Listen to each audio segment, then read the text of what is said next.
Right, I've just learned pretty much everything there is to know about Parliament, and I reckon I can teach it to you in about 5 minutes. 5 minutes? I've spent my whole life studying this. Yeah, well, you're obviously not very good at it then. OK, I'll keep this short and sweet, unless anyone keeps interrupting, all right? Here we go. This is the Prime Minister and his cabinet. Hang on a minute. That's a bunch of monkeys. Oh, a bit of respect, please, Brian. Oh, right, yeah. Anyway, this is the government. It has about 100 ministers who are each responsible for different areas of our lives, like transport, education, even food and sport. The government makes decisions on our behalf, but it can't do anything it likes. There's Parliament. Parliament is bigger, and the government's part of it. Parliament is the highest authority in the UK. It's our legislative body, which means that it makes and revises most of the laws in the UK. Oh, nice one. Hey, I'm reading this book. It's called Everyone Loves a Know-It-All. Are you? No, because no one wrote it. As well as making and changing laws, Parliament has to keep an eye on and influence the government. This is called scrutiny, which sounds quite painful. So, Parliament and government are two very different things.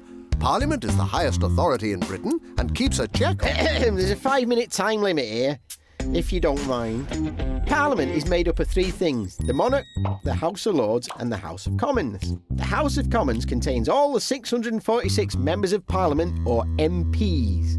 These are the people we vote for at general elections. Each MP represents a different part of the country. An MP's political area is called a constituency. So, what does Parliament actually do? Well, stuff is a short answer. Loads of stuff is a bit longer.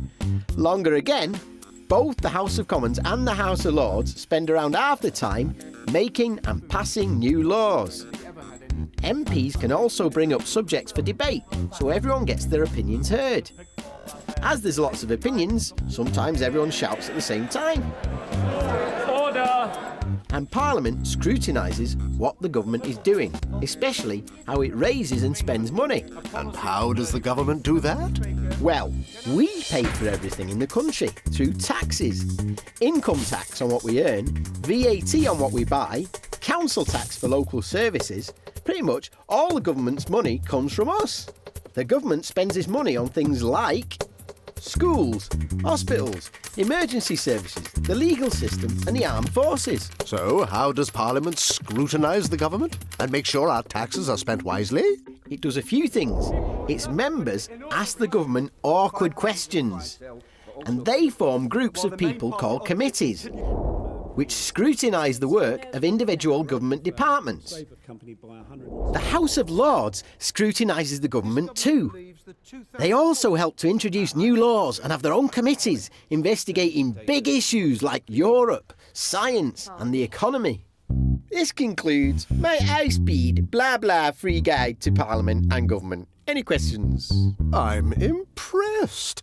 It was a triumph of brevity and concision, a waffle-free whistle-stop summary of the workings of our parliamentary system, a pithy, high-octane précis of constitutional hierarchy. It was a...